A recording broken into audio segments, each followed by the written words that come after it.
नमस्कार बच्चों। तो आज हम प्रकाश लेंस और उनके उपयोग के बारे में देखे थे। कुछ डाटा हमने पिछली कक्षा में देखा था। आज हम आगे क्या देखेंगे। तो हमने पिछली कक्षा में नाभ्यांतर, मुख्य नाभि, वक्रता केंद्र, वक्रता त्रिज्या आदि के बारे में जानकारी प्राप्त की थी। आज हम उससे थोड़ा आगे चलेंगे। तो देखिए क्या दिया गया है। देखिए लेंस, स्क्रीन और लेंस के बीच की दूरी क्या कहते हैं, नाभ्यांतर कहते हैं। इस दूरी के संदर्भ में उत्तल लेंस की वक्रता त्रिज्या के बारे में बताया गया, चर्चा की गई है। दूर की वस्तु का प्रतिबिंब लेंस के नाभिक के पास प्राप्त होता है, इसलिए उपयुक्त कृति में स्क्रीन तथा लेंस के बीच की दूरी अर्थात नाभ्यांतर होती है। अपवर्तित किरणों का आरेखन, गोलीय दर्पण द्वारा प्राप्त प्रतिबिंबों का अध्ययन करने के लिए किरणाकृति निकालने के लिए नियमों को आपने सीखा है कि नहीं, जो हम लोग गोलीय दर्पण से करते हैं। उसी प्रकार लेंस द्वारा प्राप्त प्रतिबिंबों का अध्ययन किरणाकृति की सहायता से किया जाता है। देखिए ये दिया, ये आपतित किरण है, यहाँ पे आया, ये अपवर्तित हो गया, फिर ये आपतित किरण है, F1 से गया, ये अपवर्तित किरण होगा। ये वक्रता केंद्र से जाएगा तो प्रकाशीय केंद्र से जाएगा तो उसी दिशा में वापस जाता है, उसी दिशा में आगे चला जाता है, उसमें कोई विचलन नहीं होता। तो ये 3 कंडीशन है, इसको आपको ध्यान में रखने का है। ओके, नेक्स्ट हम देखते हैं। देखिए उत्तल लेंस द्वारा प्राप्त होने वाला प्रतिबिंब, अगर वस्तु का स्थान अनंत दूरी पर रहेगा तो प्रतिबिंब की स्थिति किस पे प्राप्त होगी, F2 नाभिक। ओके, यहाँ पे और वह जो आकार रहेगा वो अत्यंत छोटा रहेगा, अत्यधिक छोटा रहेगा। प्रतिबिंब का स्वरूप क्या होगा, वास्तविक तथा उल्टा। ओके, फिर 2F1 से परे या पीछे रहेगा, जैसे यहाँ पर दिया है। ओके, तो प्रतिबिंब जो होगा वो F2 और 2F2 के मध्य होगा, जैसे ये देखो यहाँ पे दिया है, F2 और 2F2 के मध्य छोटा होगा, वास्तविक तथा उल्टा। क्लियर।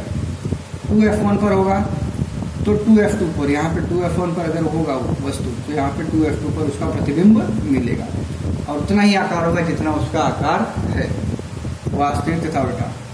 F1 तथा 2F1 के मध्य 2F2 से परे तो प्रतिबिंब का आकार क्या होगा, अगर ये यहाँ पर होगा तो ये 2F2 के परे पीछे साइड होगा प्रतिबिंब का आकार स्थिति, और प्रतिबिंब का आकार क्या होगा, बड़ा होगा तथा वास्तविक तथा उल्टा।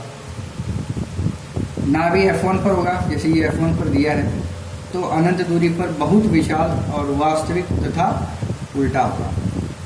नाभि F1 तथा प्रकाशीय केंद्र O के मध्य वस्तु लेंस के जिस ओर होती है उसी ओर होता है, बहुत बड़ा, विशाल और काल्पनिक और सीधा। तो ये हमको उत्तल लेंस द्वारा प्राप्त होने वाला प्रतिबिंब मिला है। अवतल लेंस द्वारा प्राप्त होने वाला प्रतिबिंब देखेंगे क्या होता है। देखिए, यदि आपतित किरण मुख्य अक्ष के समांतर हो तो अपवर्तित किरण पीछे की ओर बढ़ने पर मुख्य नाभि में से होकर जाती है।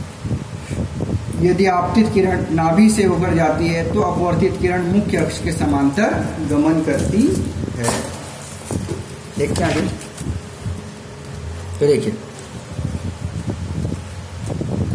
अब आकृति में आपको बताया गया है, वस्तु का स्थान अगर अनंत दूरी पर होगा और अवतल लेंस का उपयोग करेंगे तो प्रतिबिंब की स्थिति किस पे आएगी, F1 पर आएगी। प्रतिबिंब का आकार अत्यधिक छोटा होगा, प्रतिबिंब का स्वरूप काल्पनिक तथा सीधा।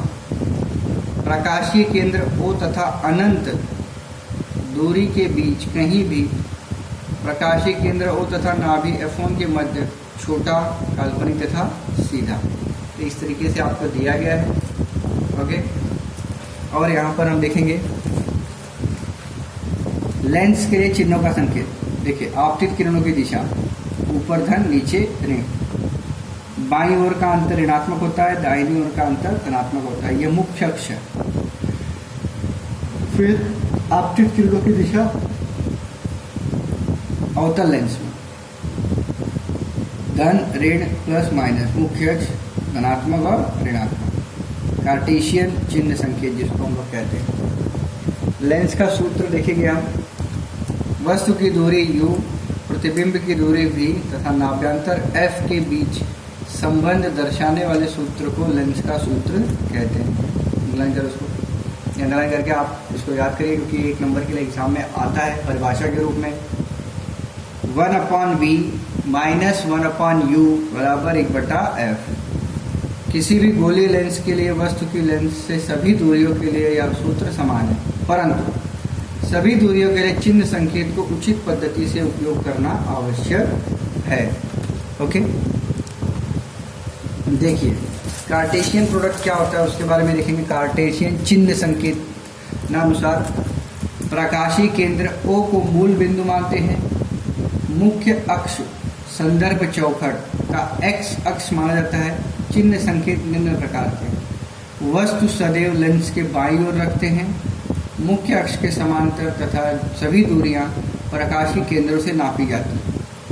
प्रकाशीय केंद्र के दाईं ओर नापी गई सभी दूरियां धनात्मक मानी जाती हैं, तो बाईं ओर नापी गई सभी दूरियां ऋणात्मक मानी जाती हैं। तो जैसे आपको बताएगा, मुख्य अक्ष के लंबवत तथा ऊपर की दिशा में नापी गई दूरियां धनात्मक होती हैं और मुख्य अक्ष के लंबवत तथा नीचे की दिशा में नापी गई दूरियां ऋणात्मक होती हैं। उत्तल लेंस का नाभ्यंतर धनात्मक और अवतल लेंस का नाभ्यंतर ऋणात्मक होता है। तो ये पॉइंट हम लोग अवतल लेंस और उत्तल लेंस के इसमें भी यूज़ कर सकते हैं। जैसे कि इनके बीच में अंतर स्पष्ट पूछा तो एक पॉइंट यूज़ कर सकते हैं। जैसे दो परिभाषा हुई, परिभाषा में देखा वहाँ पे, और ये पॉइंट, तो ये हम लोग यूज़ कर सकते हैं। ओके, इसका यूज़ हम लोग लिख सकते हैं अंतर स्पष्ट में। तो बस आज के लिए बस इतना ही। आगे के लिए हम लोग नेक्स्ट लेक्चर में देखेंगे। तो आप इसको जो अंडरलाइन किया गया है इसको याद करिए। ओके, और जितना पार्ट हुआ है उतना लिख के रखिए। तो अब हम नेक्स्ट लेक्चर में मिलेंगे। अभी के लिए बस इतना ही। धन्यवाद।